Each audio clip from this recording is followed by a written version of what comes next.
ओम शांति। आज का जो विषय है वो है पार्थोजेनेसिस, यानी कि आज भी निर्विकारी जन्म, असेक्सुअल जन्म होते हैं। इस विषय के ऊपर जो साइंटिफिक रिसर्च हुई है उसका वर्णन आज हम करेंगे। तो पार्थोजेनेसिस ये एक असेक्सुअल प्रोडक्शन है, यानी कि इसके अंदर पार्थोजेनेसिस ये शब्द अंग्रेजी या ग्रीक लिटरेचर से आता है, जिसका अर्थ ही होता है पवित्र जन्म, अर्थात जिस जन्म के अंदर यौन संबंध का अभाव होता है।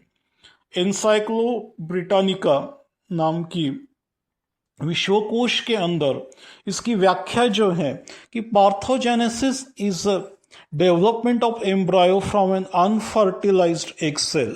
ये इस तरह का जन्म देने की प्रक्रिया है जिसमें अंडा सेल जो है उसके साथ किसी भी तरह का नर का संबंध नहीं आया हो। इससे जो आगे बनता है उसको ही पार्थोजेनेसिस कहा जाता है। एनसाइक्लो ब्रिटानिका की डेफिनेशन है, किसी धर्म ग्रंथ की डेफिनेशन ये नहीं है। इसके डेफिनेशन में और व्याख्या में, डेफिनेशन यानी व्याख्या, इसके व्याख्या में और क्या क्या कहा गया है कि इसके अंदर केवल मादा ही इन्वॉल्व होती है, नर किसी भी तरीके से इन्वॉल्व नहीं होता है।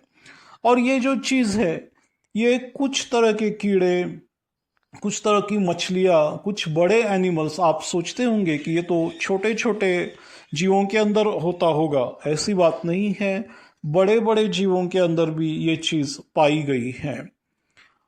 जैसे इसके उदाहरण है कि मधुमक्खी, एफिड्स, यानी कि कुछ तरह के जो वो कीड़े होते हैं जिसको हम लोग मावा बोलते हैं, माहू बोलते हैं, मोयला बोलते हैं। ये जो कीड़े होते हैं ये घास या कुछ वनस्पतियों के ऊपर उनका रस चूसते हैं, इसको अंग्रेजी में एफिड्स बोलते हैं।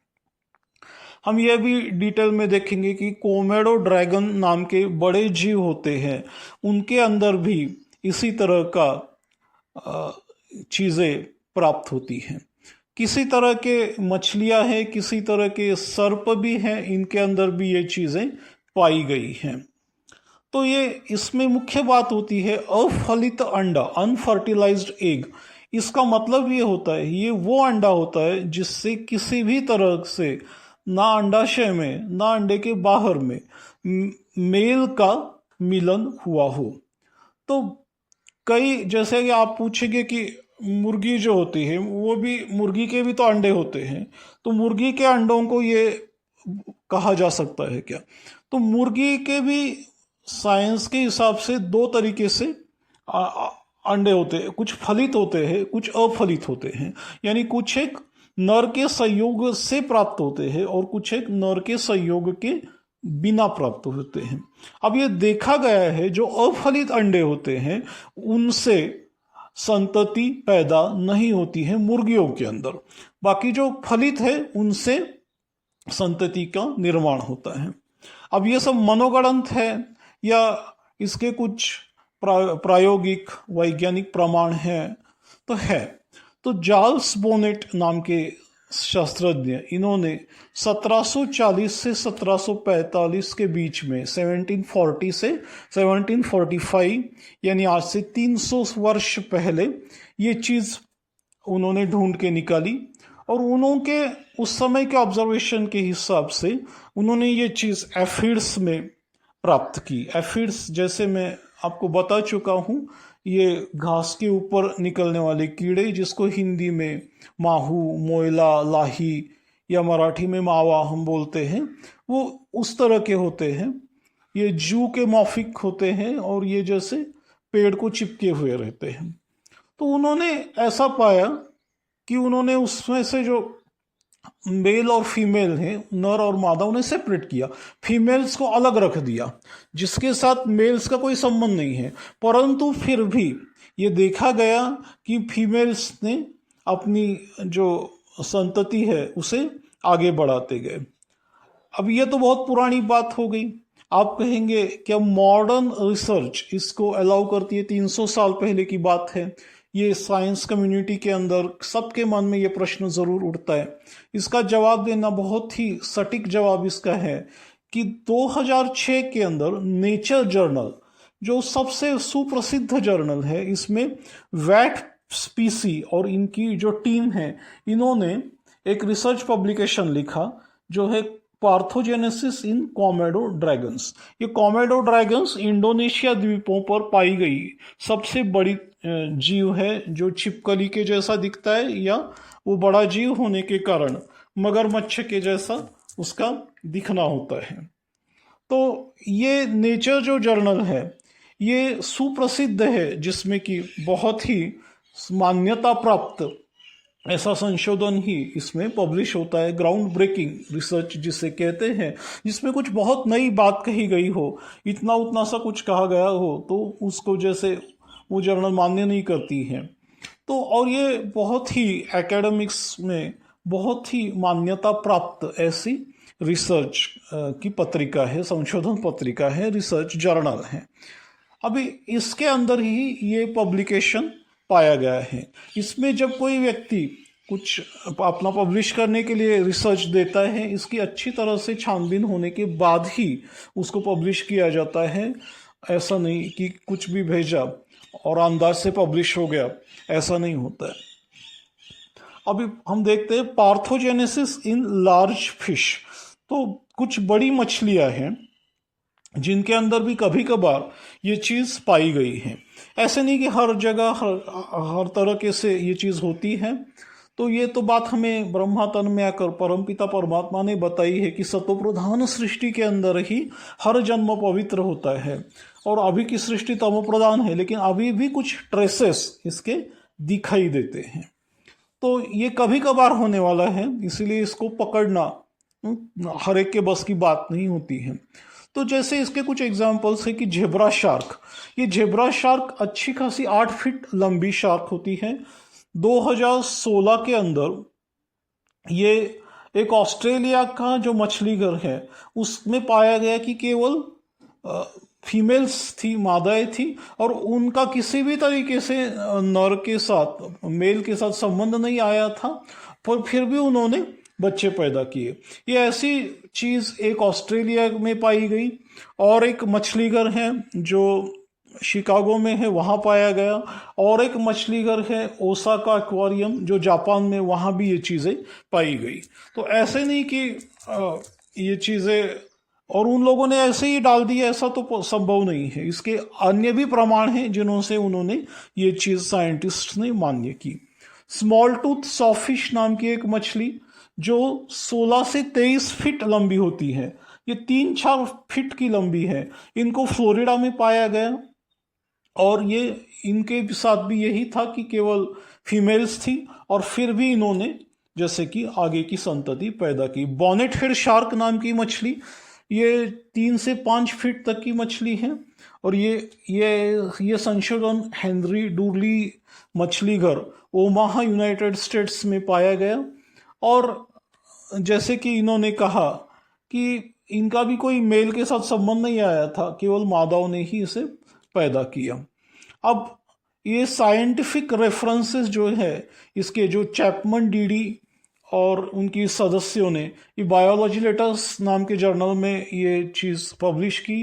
फील्ड्स 80 साइंटिस्ट ने इस तरह की रिसर्च करंट बायोलॉजी नाम के जर्नल में पब्लिश की। ड्यूजन सीएल इस साइंटिस्ट ने ये रिसर्च जो झेब्रा शार्क की थी इसको साइंटिफिक रिपोर्ट्स नाम के जर्नल के अंदर 2017 में पब्लिश किया। अब ये पब्लिकेशंस पीयर रिव्यूड होते हैं, जिसका अच्छी तरह से छानबीन करने वाले एक्सपर्ट्स उसे करते, बाद में ही ये बाहर आती है। तो इसको हम प्रूफ की जैसा मान सकते हैं। तो और भी एक तरीका है, आप कहेंगे कि हो सकता है मछली घर में और मछली प्रेजेंट हो, या डेटा को मैनिपुलेट किया गया हो, या जहाँ से आपने इंफॉर्मेशन ली है वहाँ से कोई गलती हुई हो। ऐसा नहीं है। तो इन्होंने इसका डीएनए बेस्ड जेनेटिक एनालिसिस किया और उसमें पाया गया कि केवल मादा के डीएनए ही इसमें प्रेजेंट है। और अब आगे इस बात को और अच्छे एक्सप्लोर करेंगे। अब हम आते मधुमक्खियों के केस में क्या होता है। मधुमक्खियों के केस में ये बहुत ही कॉमन है। मधुमक्खियों के आप जानते होंगे 3 टाइप होते हैं। एक होते हैं मेल ड्रोन यानी नर, दूसरे होते हैं काम करने वाली कामकरी या सेवा करी, और तीसरी होती है रानी मधुमक्खी जो क्वीन मधुमक्खी होती है। इनका जो अंडा होता है यह 1 या 1.5 mm लंबा होता है, जो अपना जो चावल का दाना है उसके बराबरी का है, उससे भी आधा होता है। वो जब अंडे डालती है उनकी क्वीन यानी रानी, तो वो पूरे इसमें घूमती रहती है और जो है उनका संपर्क मादाओं से नरों से आता है, और फिर जिनसे नरों से संपर्क आता है उस तरह से फलित अंडे बनते हैं। जब नरों से संपर्क आता ही नहीं है तो अफलित अंडे बनते हैं। जो फलित अंडे बनते हैं उनसे यह पाया गया है कि मादा टाइप की मधुमक्खी और रानी टाइप की मधुमक्खी का उसमें पैदाइश होती है, और बाकियों से जो मेल है यानी नर है वो पैदा होते हैं। ये अंडे दिखने में अलग नहीं दिखते, जो फलित अंडा है और जो अफलित अंडा है ये अलग नहीं दिखते, वो दिखने में एक जैसे ही होते हैं। फिर आप कहेंगे कि इसको परखा कैसे जाए, तो इसके क्रोमोसोम्स यानी जिसको गुणसूत्र बोलते हैं उससे चेक किया जाता है, या उसका जो पैटर्न है सेल का पैटर्न उससे इस चीज को चेक किया जाता है, न कि बाह्य रीति से इसे चेक किया जा सकता है। तो ये इसको क्रोमोसोमिक एनालिसिस बोलते हैं। जैसे मनुष्य के अंदर भी एक्स और वाई क्रोमोसोम्स होते हैं। दूसरा होता है डीएनए टेस्ट भी उसका किया जाता है। तो ये डीएनए क्या होता है? डीएनए बेसिकली एक बायोलॉजिकल इंस्ट्रक्शन मैनुअल है। आपने देखा होगा इंसान का बच्चा माता पिता के जैसा ही दिखता है। अगर कोई कुत्ते का बच्चा होगा वो थोड़ा सा उस कुत्ते के जैसा ही उसका दिखता है, उसकी आंखें वैसी होती है, उसका कलर उसी तरह का होता है। या फूल जो होते हैं, समझो गुलाब का फूल है तो वो गुलाब का ही उसको पुष्प आएगा, तो उसका एक आकार है, रंग रूप है, कितने रंग रूप अलग अलग है। ये सब जो है ये डीएनए डिसाइड करता है। तो ये डीएनए के अंदर एक जैसे इंफॉर्मेशन मैप रहता है कि इस चीज को दिखना कैसे है या ये चीज कैसे दिखनी चाहिए। तो ये जो डीएनए होते हैं इसका भी एनालिसिस से ये चीज पाई गई है कि कौन सा बच्चा 2 पेरेंट्स से पैदा हुआ है, जिसको नर और मादी ऐसे 2 पेरेंट्स हैं, और कौन सा बच्चा है जो केवल मादी से पैदा हुआ है, ये उनको डीएनए से पता पड़ जाता है। जो बच्चा जाहिर है नर और मादा दोनों के मेल से पैदा हुआ है, दोनों का मिलाप है, उसमें डीएनए में दोनों चीजें देखने में आती है। 50% डीएनए उनके मदर से मैच करेंगे, 50% फादर से मैच करेंगे। लेकिन ऐसा अगर नहीं हुआ है तो उसमें केवल एक के ही डीएनए दिखाई देते हैं। तो ये लोग डीएनए के सैंपल्स इकट्ठा करते हैं। जैसे ये सैंपल कैसे निकाल सकते हैं? ब्लड से निकाल सकते हैं, या स्किन से निकाल सकते हैं, या उस जीव के मृत्यु के बाद उसे मार के या उसके इससे वो निकाल जाते हैं, उसके मांस में, हड्डियों में, इसमें वो चीज़ें मिल जाती हैं। फिर उसको किसी तरह के केमिकल में डाला जाता है, किसी और तरीके से एनालिसिस उसका किया जाता है। तो इस तरह से ये चीज़ पाई जाती है। तो मान के चलिए अगर मदर के डीएनए में जो मार्कर्स है वो ए और बी हैं और फादर के डीएनए में सी और डी हैं, तो जो नॉर्मल तरीके से पैदा हुआ बच्चा है उसके अंदर एक फादर का होगा, एक मदर का होगा। ये दोनों दिखेंगे, या तो वो ए सी दिखेगा या तो वो बी डी दिखेगा। लेकिन अगर वो केवल मादी से पैदा हुआ है तो उसमें वो सी और डी दिखेगा ही नहीं, वो ए दिखेगा या तो बी बी दिखेगा। कुछ इस तरीके से ये लोग पता करते हैं कि इसमें नर और मादी का संयोग हुआ भी है या नहीं। और भी कुछ रिसर्चेस हैं जिसको जैसे बायोलॉजी लेटर्स में साइंटिस्ट बूथ इन्होंने 2010 और 2011 में पैदा किया, जिसके अंदर इन्होंने ये कुछ तरह के स्नेक्स के ऊपर, कुछ तरह के सर्पों के ऊपर भी ये चीज़ प्राप्त की। अब आते हैं हम नेचर जर्नल, जो सुप्रसिद्ध जर्नल है, उसकी बात। उसमें वैट्स पीसी और उनकी टीम ने 2006 में ये प्राप्त किया कि कोमोडो ड्रैगन इस जीव के अंदर ये चीज प्राप्त हुई। इनकी लंबाई 10 फीट की है और वजन इंसान के जितना 70 से 90 किलोग्राम है। ये छिपकली जैसी दिखती है। इंडोनेशिया के द्वीपों पर ये चीज पाई जाती है। ये एक मांसाहारी जीव है जिसके लार में बहुत जहर और बैक्टीरिया होता है, और अगर इसने काट लिया तो शिकार का खून बहना उस जहर और बैक्टीरिया के कारण रुकता नहीं है।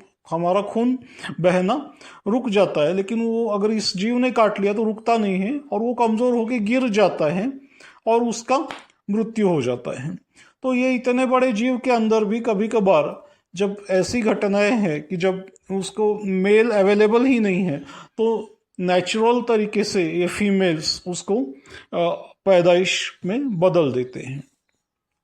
अब आप कहेंगे कि इतना सब है तो फिर ये मान्यताएं जो बाबा का ज्ञान है उसे हमें सुनाने समझाने में लोग इतना वैर विरोध क्यों करते हैं? कि देखिए, लोगों की जो भावनाएं होती हैं वो मीडिया या उन्हें जो बताया जाता है टेलीविजन, न्यूज़पेपर, कई बार पुस्तकों के पाठ्यक्रम से या किसी और चीज़ों में भी, उसको कहते हैं मीडिया। हर तरह से हम तो छोटे बच्चे होते हैं, हमें कुछ पता नहीं होता है, जो हमें बार बार बताया जाता है हमें लगता है यही बात सत्य है, यही बात सत्य है। अगर कोई समझो सिनेमा में लक्ष्मी का रोल करता है, अगर वो बार बार, तो उसे लोग लक्ष्मी ही समझने लगते हैं, क्योंकि उसको वो वैसे ही देख रहे हैं, वैसे ही उसे समझ रहे हैं। इसी तरह से मीडिया सब चीज़ों को इन्फ्लुएंस करता है।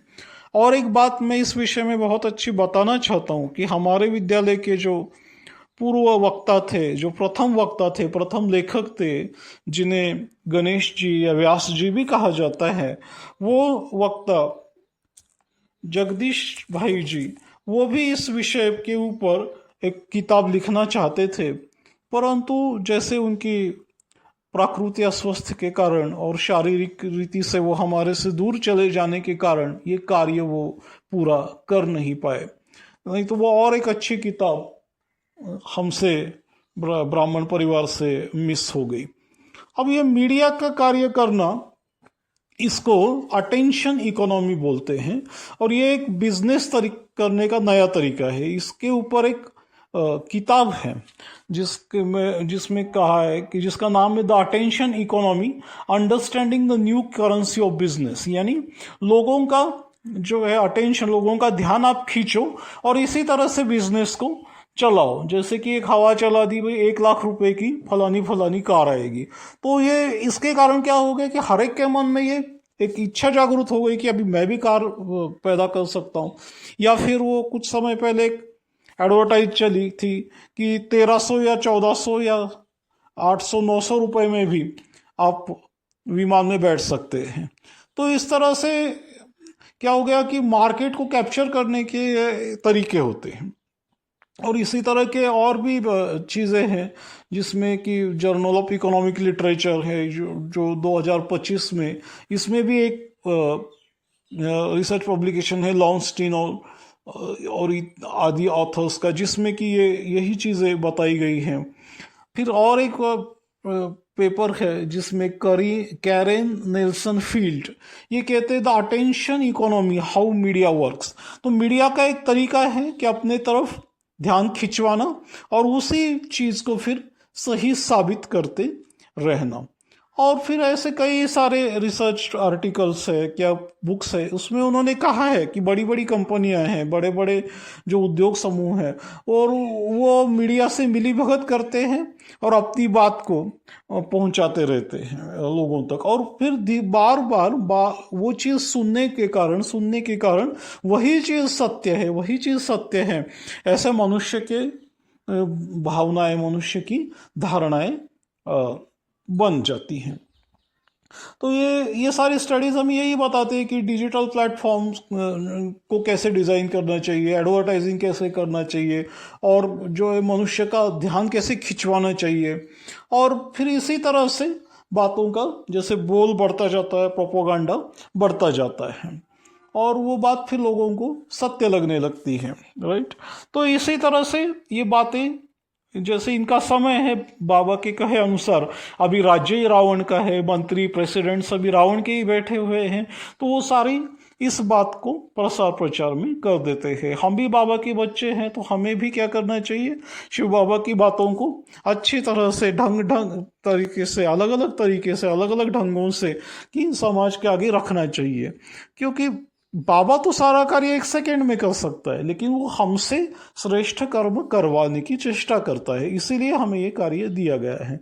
अब ये सारा सुन के आपके मन में और एक विचार जरूर आता होगा कि इतने बड़े बड़े शास्त्रज्ञ होते हैं और वो तो ऐसे कैसे फिर नहीं मानते, या फिर ये बात क्यों बतानी पड़ती है, क्यों नहीं सारे शास्त्रज्ञ एक होकर के इस बात को बताते। देखिए, शास्त्रज्ञ भी इंसान ही होते हैं। आज कुछ उदाहरण दूंगा, और उनके अंदर भी आपसी जैसे ईर्ष्या, जेलसी, और जैसे बाकी प्रोफेशंस के अंदर चलता है, एक दो को नीचा दिखाना, एक दो को खींचना, पीछे खींचना, एक दो को दबाना, और उनके भी अहंकार के वश वाद विवाद होते हैं। इसके भी कई कुछ एग्जांपल्स देके मैं आपको ये थोड़ा सा मनोरंजन करना चाहता हूँ।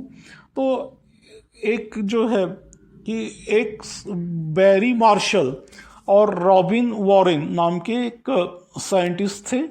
इनके साथ एक विवाद हो गया था कि ये विवाद अल्सर को लेके था, जो पेट का अल्सर होता है। तो इन्होंने विवाद ऐसा था कि एक साइड मानती थी कि ये अल्सर जो है वो एसिड के कारण होता है, और दूसरी साइड मानती थी कि ये इसके लिए रिस्पॉन्सिबल कुछ बैक्टीरियाज है, और केवल एसिड या केवल टेंशन लेने से नहीं होता है। तो ये विवाद जो है कई वर्षों तक ये विवाद चलता रहा, और अंत में ये पाया गया कि 2005 में कि इनको नोबेल प्राइज दिया गया। 2005 में ये कौन सत्य है और कौन असत्य है, इसका एक फैसला हो गया।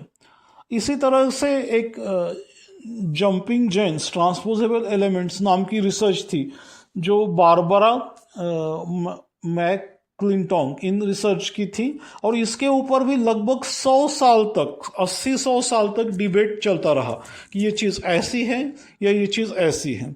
और उसके बाद में ये निर्णय पाया गया कि कौन सी चीज़ सही है और कौन सी चीज़ गलत है। तो साइंस के अंदर भी क्या होता है कि एक की राय एक होती है, एक की राय दूसरी होती है। डिफरेंस ऑफ ओपिनियन वहाँ पर भी बहुत सारे पाए गए हैं। कभी कभार इसमें और भी बातें, जो राजकारण युक्त बातें होती है, वो गलत तरीके का राजकारण। राजकारण शब्द वैसे बहुत सुंदर है, राजनीति शब्द वैसे बहुत सुंदर है। राज्य करने का तरीका, जैसे भोजन बनाने की एक नीति है, जैसे राज्य करने की एक नीति, इसे कहते हैं राजनीति। लेकिन अभी ये राजनीति शब्द ही खराब हो गया है। क्यों? क्योंकि सारी दुनिया ही तमो प्रधान बन गई। तो इसमें भी ये गलत तरह की राजनीति कैसे प्रविष्ट होती है, इसका भी मैं आपको एक एग्जाम्पल देता हूँ। और ये सुप्रसिद्ध एग्जाम्पल है, कोई कंट्रोवर्सी इसमें पैदा होने करने की कोई बात नहीं है। एक भारत के प्राचीन शास्त्रज्ञ थे नंबी नारायणन, और जिनके ऊपर जो ये रॉकेट्स की जो डेवलपमेंट है उसका ये कार्य करते थे, और जिनके ऊपर शायद ऐसा इल्ज़ाम लगा कि आपने रॉकेट की जो टेक्नोलॉजी वो गुप्त रीति से किसी शत्रु राष्ट्रों को दे दी, और उनको गलत तरीके से उनके ऊपर इल्ज़ाम लगा। फिर उनको बहुत तकलीफ इस बात में दी गई। बाद में सुप्रीम कोर्ट ऑफ इंडिया ने 2018 को इनको सही सम्मान सहित उनको इस केस से मुक्त कर दिया, और उनको जितना उनका उसका जो था मुआवजा, जो उनका, क्योंकि उनकी सैलरी, उनका पगार, उनका तनख्वाह रुक गया, वो सारा भारत सरकार को उन्हें देना पड़ा। और ये बहुत बहुत बड़ी केस है, जो उन्होंने अपना एक किताब है रेडी टू फायर, इसमें वो सब उन्होंने लिखा हुआ है। और फिर पता कई इस तरह की चीज़ें भी इसमें होती हैं। तो ऐसे नहीं कि साइंस है तो सब कुछ साइंस के अंदर ऑल इज वेल है, ऑल वेल है।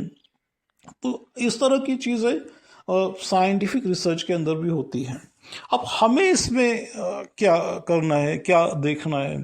तो हमें जो बात परमपिता परमात्मा ने कही हुई है, देखिए ब्रह्मा बाबा कोई साइंटिस्ट नहीं थे, तो ये बात निश्चित रूप से ब्रह्मा बाबा ने कही हुई नहीं है, या कोई संदेशी या कोई गुलजार दादी या कोई भी साइंटिस्ट नहीं थे जहाँ जो भी हुआ शुरुआत में ज्ञान या मम्मा। तो इन्होंने बात अलग तरीके से कही हुई है और स्पष्ट रूप से कही हुई है।